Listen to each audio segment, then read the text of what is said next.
Coming up, huge changes are underway at Walt Disney World's former Rivers of America, Big Thunder Mountain, and Buzz Lightyear's Space Ranger Spin, while Disney prepares further upgrades at the Carousel of Progress and Cinderella Castle. I'll let you know what I've been hearing about all of those projects and much more on the way. This is Mickey Views News. All who come to this happy place, welcome. Now I'm the king of the swingers, oh, the jungle VIP.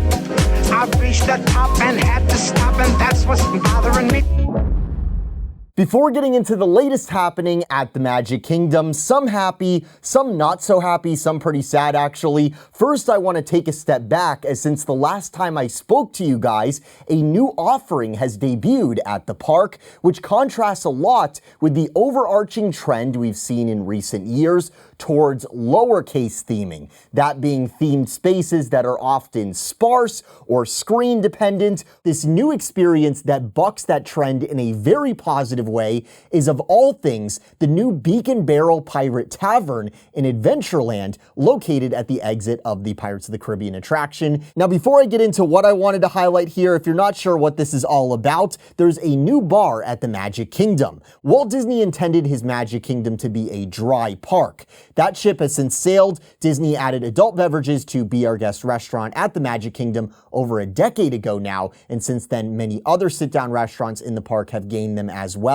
The executives are after the sky-high margins to be made on that particular line of product, and in fairness, it should be pointed out that in the case of the castle parks, Disney has been quite restrained with these sorts of offerings. For example, this new Pirates bar at the Magic Kingdom, firstly, is very hard to get into. Reservations are going in a split second when they pop up online. Once you're finally in the tavern, you've used your reservation, you're in there, you are capped at 2 adult beverages once you're inside, and after 45 minutes inside, you will be asked to head out to make space for other guests. And that is largely because this establishment in particular is not a very big establishment, and that 45-minute limit also guarantees a certain rate of turnover, with new guests constantly heading in to buy more stuff. Needless to say, this project definitely got the green light when the accountants ran the estimated returns on it. Inside, there are some small plates, some mocktails, as well as specialty adult beverages. The reason I wanted to bring this addition up right off the bat here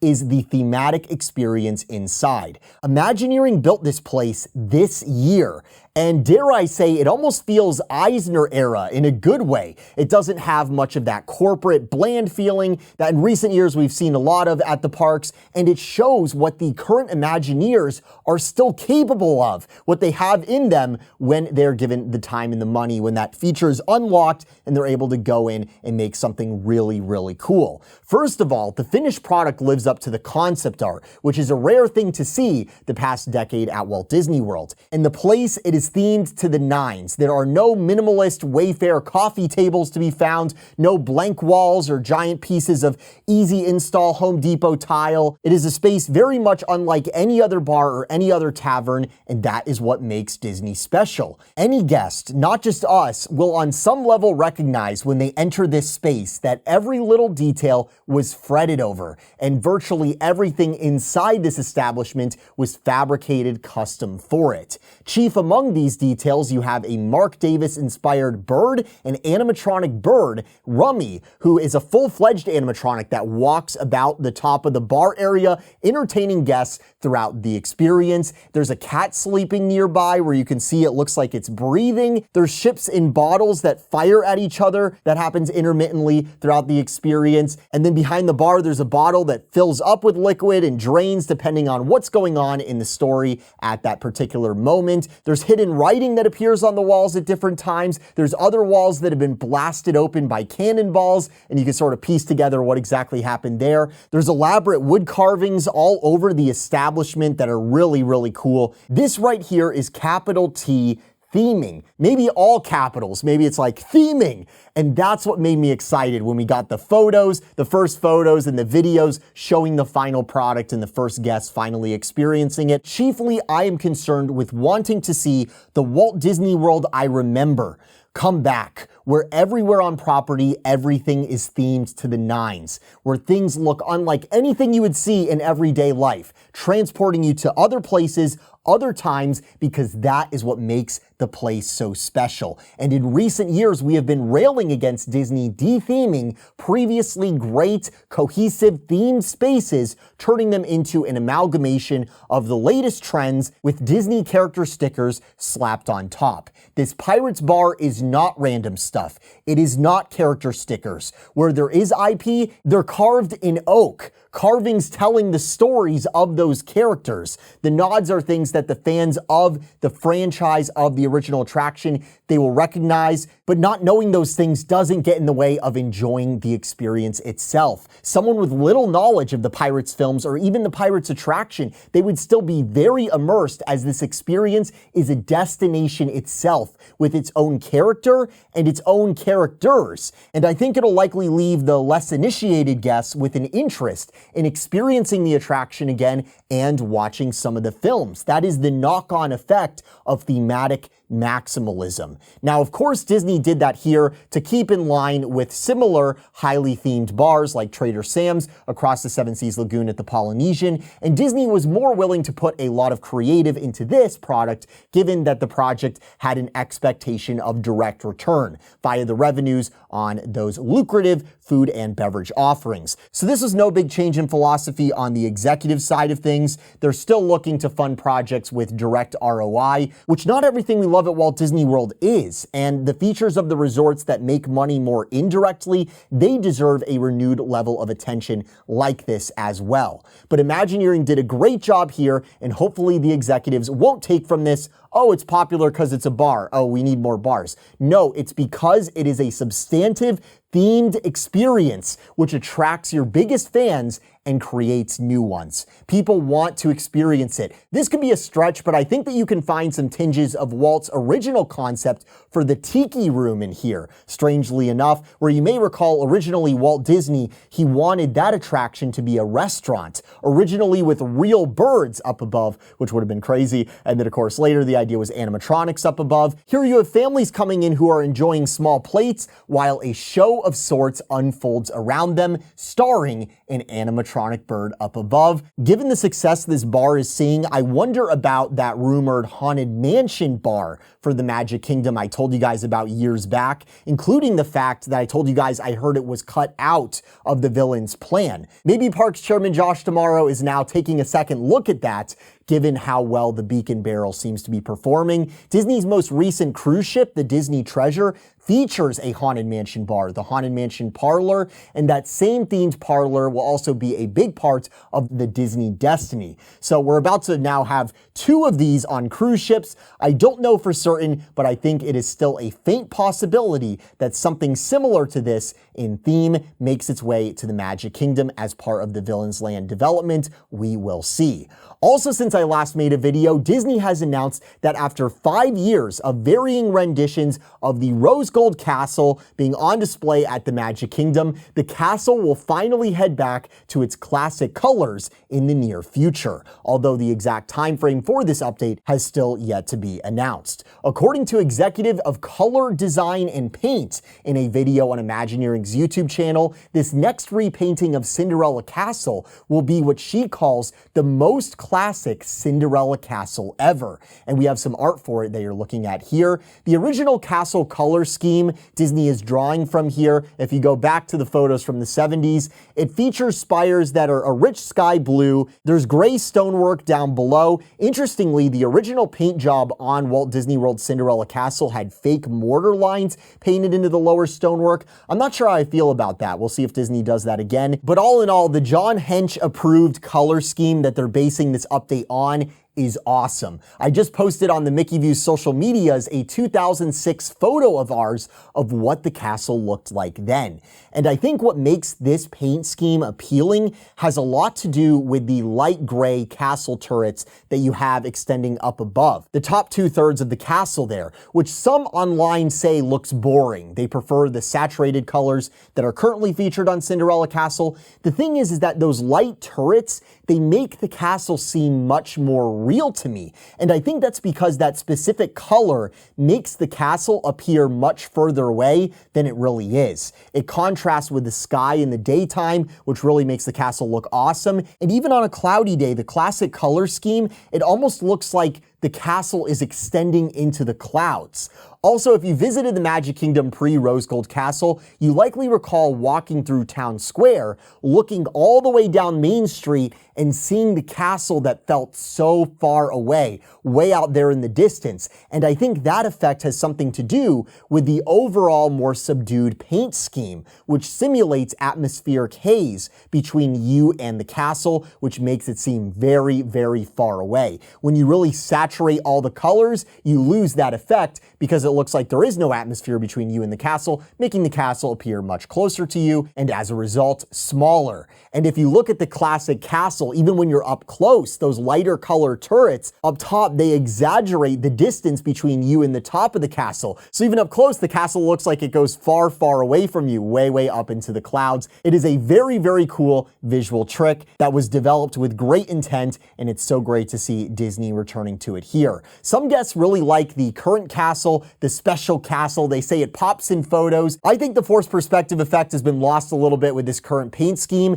and I'm good with Disney doing all sorts of crazy stuff to the castle for special parties and anniversaries, but the 50th anniversary is over. It's long since been over. So it's good to see that Walt Disney World President Jeff Volley is finally putting some resources into getting the castle back to its regular look, which it should be the majority of the time. That's what makes these special paint jobs special, right? The concept art for this update renders the castle in a very tasteful color scheme, very 1971, maybe a little more gold in there than the 1971 version. We will see. The question right now is when? When will we finally see this happen? Disney has not said when this repainting will occur. I'm guessing early 2026. That's not anything from our sources, it's just me guessing. For those who want to plan their trip around the castle being back to basics when you visit, I'd say if you're visiting summer 2026 or later, you should be good. The classic castle will be back for your photos. Those going earlier than that, wondering what state the castle will be in during your visit,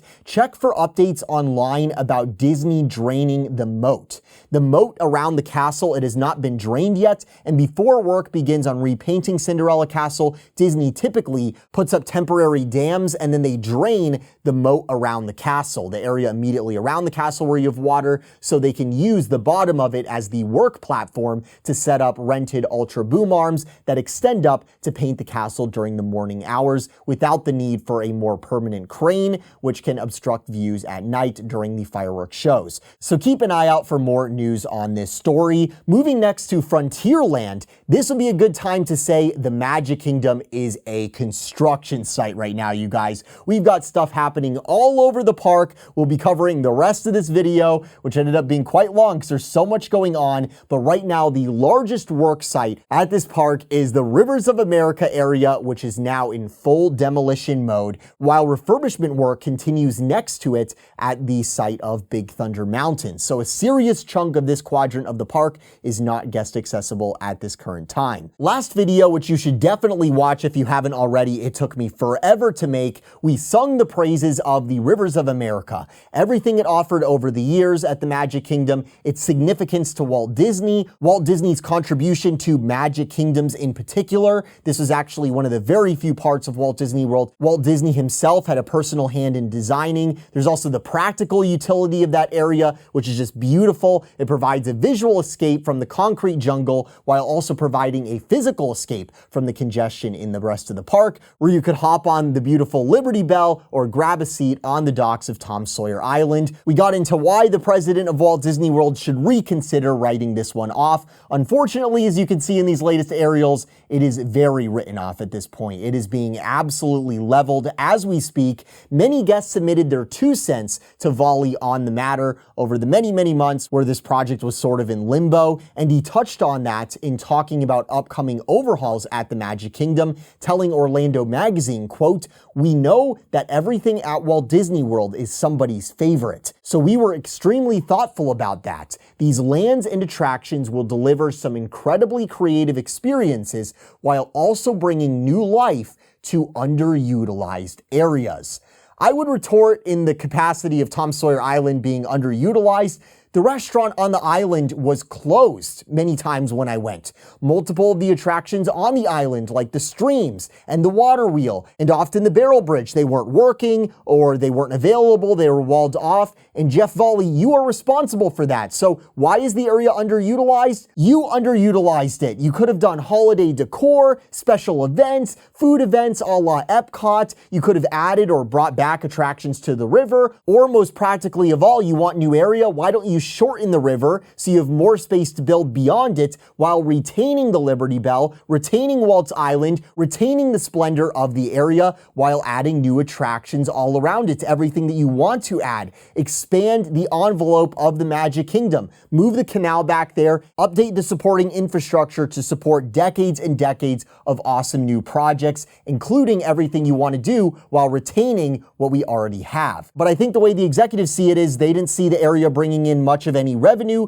given the space that it took up at the most popular theme park in the world. So instead of putting Cars and Villains way behind a shortened version of the Rivers of America, why not just cut out all the maintenance costs on this underutilized area and maximize the space for new attractions that sell lightning lanes and merchandise and add capacity, all of that more easily quantifiable stuff Volley is looking for on this spreadsheet versus some more complex appeal to preserving the Americana, Walt's Disneyland formula, that's stuff that I try to make the case for in that last video. Thus, we are getting a Cars off-roading thrill ride in its place, as well as a full Villains Land, which will occupy parts of the northern half of the former Rivers of America, as well as new undeveloped space heading north of there. So getting to the latest work at the river as it enters a multi-year transformation into Cars and Villains. Kicking off the month, Disney finally completed walling off the view of the river from the current guest areas.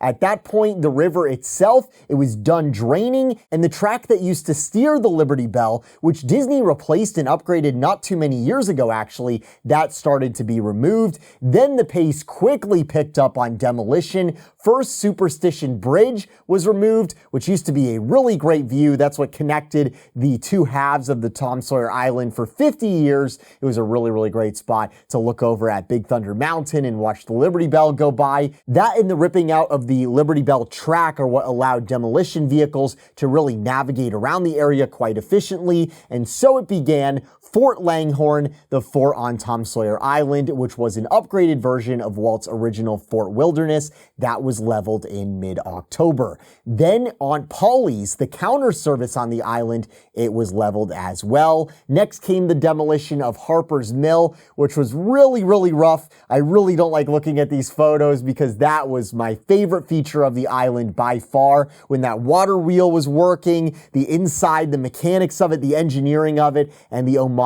to Walt Disney's short film, The Old Mill with the bluebird and the gear there and the owl in there. They had some other hidden details. It was just a really, really cool spot to get out of the sun for a moment. It was also a great photo from the mainland. It was in a lot of photos over the many, many years. Rest in peace, Harper's Mill. Tom's Landing, where you'd arrive and depart Tom Sawyer Island, that building was demolished as well. All the docks around the island went with it. Last went Potter's Mill, the large windmill, and once those buildings were reduced to their foundations, demolition got underway on the foundations of the island itself. If you've ever had the chance to explore Tom Sawyer Island, you'll likely remember the caves that you have on the island. They are a big feature. They made for a great story a couple years back where a cast member famously discovered a bear taking refuge inside the cave, that cave system after hours, which was crazy if you remember that. In Blog Mickey's incredible telephoto photography, you can make out a bit of the inside of the cave there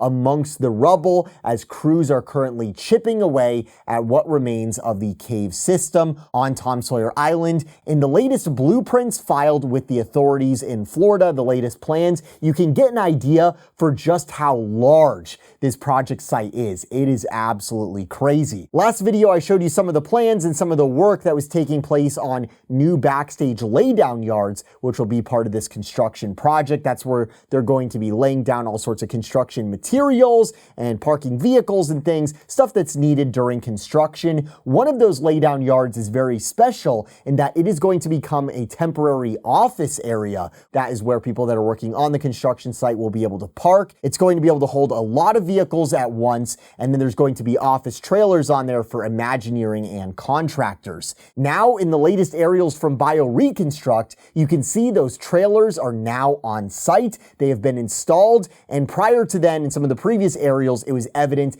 that the utilities running underneath were also installed as well. So they've got the utilities in, they've got the Imagineering and contractor trailers in. Now they just got to do some paving to get that parking lot going. And at that point, the Magic Kingdom remote office will be ready to roll. And that'll likely coincide with the completion of the demolition happening at the Rivers of America and the tree clearing work happening on the eventual locations of Cars and Villains. That is when this will go from being a demolition site to a construction site. And that will be more exciting to see, seeing what's coming next start to take shape. That'll be more enjoyable to look at versus what we currently have to look at right now, which is beloved classic attractions biting the dust. One last note on the river, the Liberty Bell. An update on the Liberty Bell. The Liberty Bell still lives. She is still parked at the marina on the north end of Bay Lake, where boats are serviced and sometimes dry docked for maintenance work. And in the past, we've heard she might eventually become a feature of one of the area hotels. That would be really cool. Perhaps the Grand Floridian, if you can picture that being parked on the shore over there, that would be pretty awesome. A much better use than the Liberty Bell being scrapped. That'd be very, very sad to see. However, there is nothing official from Disney just yet. Next door to the Rivers of America, Big Thunder Mountain continues its major refurbishment. At the start of the year, Big Thunder Mountain closed at the Magic Kingdom for what is technically a refurbishment, but that feels a bit understated, as what Disney's building here is really a whole new ride disguised as an old ride, as throughout the year they have torn out all of the old track and installed brand new track the entire length of the attraction. And this is awesome for many reasons. If you've been to the Magic Kingdom in recent years, you may have seen a situation where the attraction was down part of the day, because what happens is there was issues with the chains on the lift hill or something like that, where basically a vehicle would stop and then they'd have to stop the ride, they'd have to evacuate the guests, and it would take several hours for maintenance to go through, do checkoffs, cycle the vehicles, and then get the attraction back online again. That situation will not be happening anymore because there's a whole new track system with brand new ride vehicles. The new track that they've put in here, it may make for a smoother ride, although I hope it's not smooth at all. It's Big Thunder Mountain, right? And I also hope that the new track is themed to the Runaway Railroad look that the old track achieves so well that we had before. That was really, really good looking. Another big component of this major upgrade, this refurbishment, this quality of life upgrade to Big Thunder is there is a new longhouse across the way, across the currently closed portion of the Walt Disney World Railroad, where Big Thunder Mountain trains will be able to go over and receive maintenance over in that new building. Disney's been conducting push-pull testing on the Big Thunder site with the new ride vehicles on the new track, making sure that they are clearing all the rock work and the theming that you have throughout the ride, that the ride profile, how they installed it, it all looks correct, it's all working correctly, how it interacts with all the pre-existing structures that you have that make up Big Thunder Mountain, the rest of it that isn't the track. The latest news at Big Thunder is ride vehicle testing is now underway, which is different from pushing the vehicle around the track, making sure it's not going to hit anything. Now the vehicles are running on their own for the first time, which is a huge milestone, which was captured by Drew Disney Dude, who also captured some excellent footage at the site where the existing rock work is receiving some new paint as well. Very exciting to see. When the attraction reopens next year, it will also have an updated backstory as well as a few new theming elements. Previously, the backstory of the attraction was that it was a mine that was abandoned and now it is cursed. You fly past the abandoned town of Tumbleweed during the attraction, you might recall. The updated plot on Disney's site calls this an active mine where strange things are happening, and apparently the town is no longer abandoned. That detail was dropped. As far as new show elements that we're going to see as part of this refurbishment, Disney recently provided fans concept art of the first lift hill. Whereas part of that first lift hill, the Rainbow Caverns, they're adding some new LED lighting lighting effects. It looks like bats as well, and Disney actually provided fans 2 pieces of art,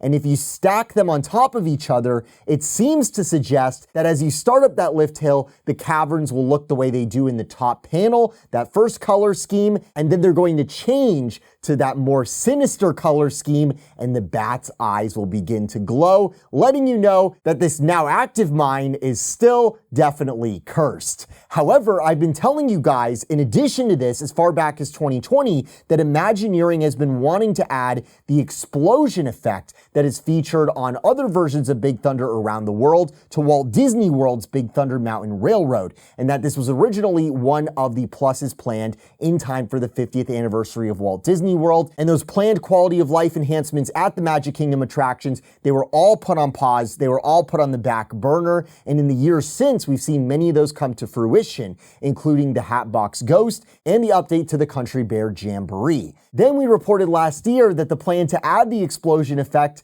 was allegedly finally greenlit by Walt Disney World President Jeff Volley. And soon thereafter, we got the announcement of this big refurbishment coming up that is now underway. And then Disney updated the attraction description to even tease this upcoming change, saying that guests will dodge exploding dynamite and falling boulders when the ride reopens. Well, now Disney has updated their updated description again, removing mentions of explosions and falling boulders being new features of the attraction when it reopens. That language has been removed. A little disappointing there that it appears that Disney cut out some of the animatronic boulders and the explosion effect there, but the thing is that theming can always be added. What's a little more difficult is replacing the entire ride track, putting in new ride vehicles, all the while maintaining the original ride profile and also adding a new maintenance bay. That is definitely the ride reliability stuff that takes precedence here, and that is what this refurbishment has been focused on, and it appears that that is what ended up eating up some of the budget that was originally intended for some of these more fun theming things that can still be added down the road. So now we await Disney letting us know when this year-long refurbishment will finally wrap up. It has been quite some time here. All we have from Disney right now is that it is going to reopen sometime in 2026. That is as close of an official time frame as we have from Disney thus far, so stay tuned for more on that. Hopping to the other side of the park, where much construction is happening and more is gearing up, we have the changes coming to Tomorrowland. As we speak, Buzz Lightyear's Space Ranger Spin is offline, receiving some major upgrades. These include completely new ride vehicles, which feature new handheld blasters that you'll be able to pick up and move around. There's a whole new ride scoring system that won't cap out like the previous one did. There's the addition of a new show scene at the beginning of the attraction, which will allow guests the chance to warm up and test out these new blasters before heading into the later scenes. And the Z targets themselves throughout the attraction are receiving a major upgrade to new technology, also featuring LEDs, which will make them easier to see. And I wonder if maybe they're going to do some sort of interactive effect where it'll be very clear throughout the ride when you hit one of those. In fact, the 2 blasters in each vehicle with new always-on lasers will each have their own laser color, so you'll be able to more easily identify which laser is yours throughout the ride, which is another great quality of life improvement there. And I heard something from one of our sources right before recording this that sounds awesome, and this is not official, this is totally a rumor, but apparently right now Imagineering is working on upgrading the in-ride photos so that when you finish your ride, you don't have to take out your iPhone and take a photo of your score in order to remember it, because your score will be displayed on the in-ride photo. This is just a rumor, but it sounds awesome, and it's going to make it more like a duel, because whoever you're riding with, if both of your scores are on the in-ride photo when you get off the ride, you're going to have the photo of you and whoever's in your party, and then you're going to have who had the higher score right there on the in-ride photo.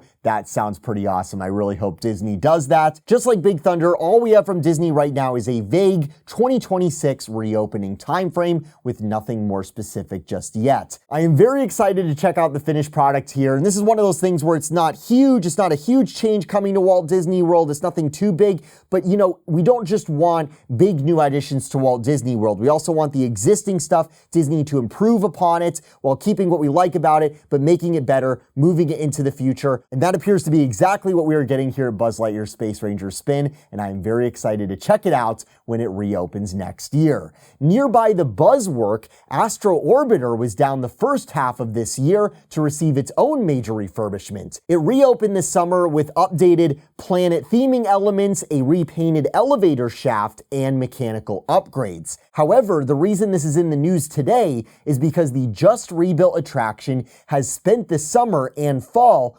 operating in B mode much of the time because shortly after reopening, Blog Mickey reports the central lift element broke on the ride, according to cast members at the attraction. Now, the spinner is still spinning, the attraction is still operating, you can still control your vehicle and use the joystick to move your vehicle up or down, but Astro Orbiter also has that central lift element that pushes the entire ride to the max height. So basically, right now the attraction, it is running, but you can't get the same elevation as you could pre-refurbishment, pending a future fix by Disney there. Not a huge deal here, but something that I thought was worth noting. Next door to Astro Orbiter, the Cool Ship refreshment stand, which also has that cool mist feature, it is actually no more. It did have a cool mist feature. That stand is now gone. This summer, the structure was removed, and a new Coca-Cola stand has risen on the same site, and at this hour, it is now open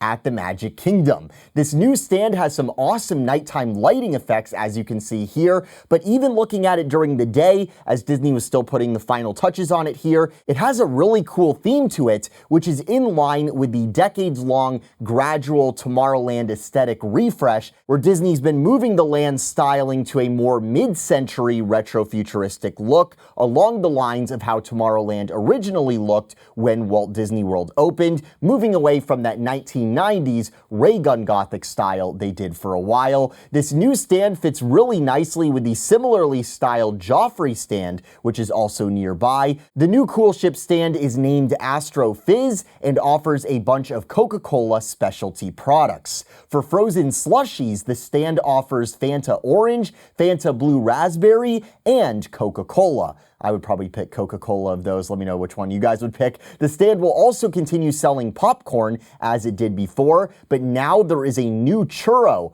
being offered at this stand, the Cherry Coca-Cola Churro, which is rolled in cherry sugar, drizzled with Coca-Cola cherry icing, and topped with cherry popping candies, which sounds like a pretty wild time there. As I mentioned, the stand has just opened, so the frozen beverages and the popcorn and all that stuff, it is now flowing over there, so check it out next time you are at the Magic Kingdom. Saving the best story for last, this one's been out for quite a bit now, so apologies for the delay in getting to this here, you guys. We have made it to the site of the next big quality of life improvement coming to the Magic Kingdom, none other than the legendary Walt Disney's Carousel of Progress. For ages on this channel, I've been talking about the rumors I've heard that Imagineering wants to add Walt to the Carousel of Progress in some form. At first, it was talk about adding his office with a hologram of Walt in it to the ride's intro scene. Then Disney actually tried a hologram of Walt at a Disney 100 Years exhibition, and the reaction turned out to be quite mixed.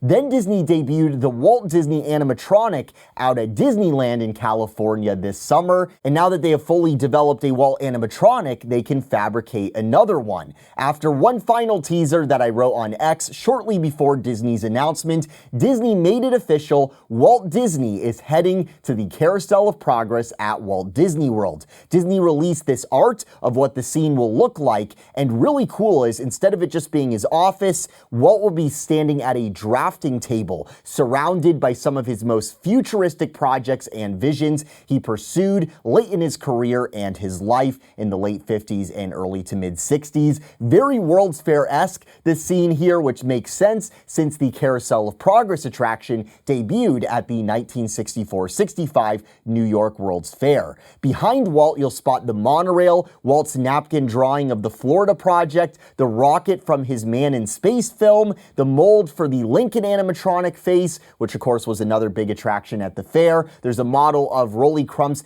Tower of the Four Winds, also something from the fair, drawings of Epcot's Progress City, of course, and you might also notice Walt is dressed as he'd often appear in his special presentations of his latest plans to us on his TV show, The Wonderful World of Color. Besides the art and the fact that Walt is coming to the Carousel of Progress, Disney has provided virtually no other details relating to what exactly is going on here. We really haven't heard anything else official just yet, but on this project in particular, we have a pretty good ear to the ground, I would say, so we are going to add some more very unofficial, these are rumors, some unofficial detail for you guys that I'm going to add in here. I'll let you know what I've been hearing and some of my speculation as well. So this scene, Walt's scene, it should be replacing the current intro scene, where right now you have the gear logo and the curtains, and the narrator gives you a little background on the history of the Carousel of Progress and what it's about.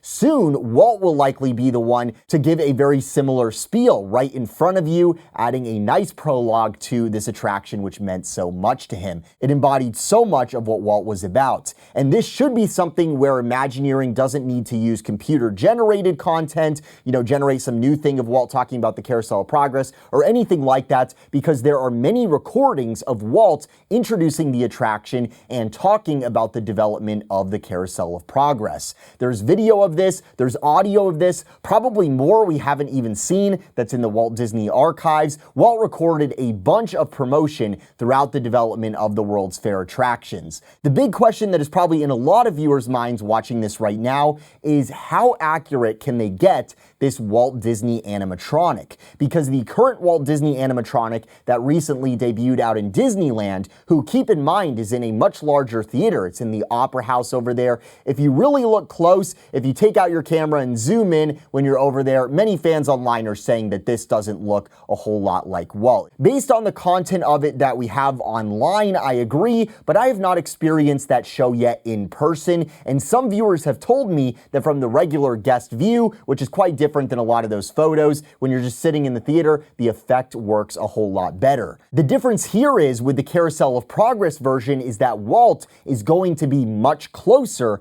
to the guests, because the theater in the Carousel of Progress, it is very small, it's only a handful of rows, so everyone that's in there is going to be up close to Walt. And I think Imagineering is well aware of this and will hopefully develop the most accurate Walt animatronic yet. And perhaps if that works out, then Disneyland's current Walt animatronic could receive an updated face as well. The best case scenario that we could see here is over here at Walt Disney World, we get an even more lifelike Walt Disney animatronic at the Carousel of Progress, and then Disneyland's, which already exists, it gets a cosmetic update itself, making that one more convincing as well. There's been some questions as to what's up with the animatronic's face out in Disneyland, because Disney likely has a very good mold of Walt's face, and they have a million reference photos of Walt Disney to base a sculpt on. We've been hearing in recent years Disney's been improving their in-house sculpting capabilities over at Imagineering. So one of the pieces of speculation here has been maybe this issue has something to do with these newer Imagineering animatronics, something with the animatronic head itself.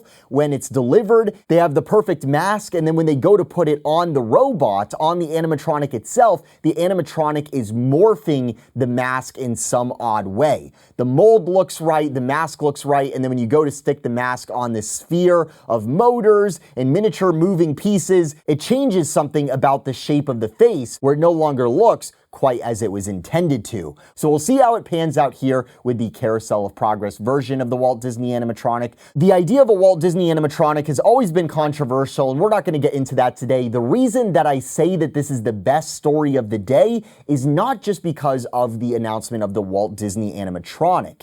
Disney hasn't announced anything further just yet, but I believe that that is far from the only change coming to the Carousel of Progress, and that this is part of a full, comprehensive refurbishment to the existing attraction, which all but guarantees that the Carousel of Progress won't be scrapped anytime soon. A lot of people don't realize this, but right now that attraction is a functional antique. In some areas, it is operating off of technology from the World's Fair. Physical pieces of infrastructure from the New York World's Fair from over 60 years ago. Sometimes we've heard when there's technical issues with the attraction, they just do a part swap where something isn't working and they just swap in a different part that was previously swapped out back in the 90s or something, and they hope that that fixes things because some of the critical components haven't been produced in many, many decades. And as I see it, that poses a risk where a cost-savvy executive might come along and eventually just write off this attraction because it is so much work to maintain, it costs money, and then maybe one day it'll just break. It is an operational headache for sure. What I think this attraction update will concern, besides adding a new scene with Walt, is a mechanical upgrade to the animatronics and the moving components throughout the ride, which would be awesome. Something we could see is the animatronics that you have throughout the Carousel of Progress become hybrid figures, like we recently saw at Country Bears, where the bears themselves got new components mixed with the refurbished old components, creating smoother, more reliable, lifelike figures. The mechanical upgrades to the Country Bears, those turned out really, really well. And I think that we could see something similar happen over here at the Carousel of Progress when Disney goes to add that new scene with Walt Disney, where they're going to update the mechanics inside most of the animatronics throughout the different acts that make up the show. Insofar as changes to the show itself, content-wise, the plot of the attraction, I suspect that little will change in that respect besides the addition of the new Walt part there,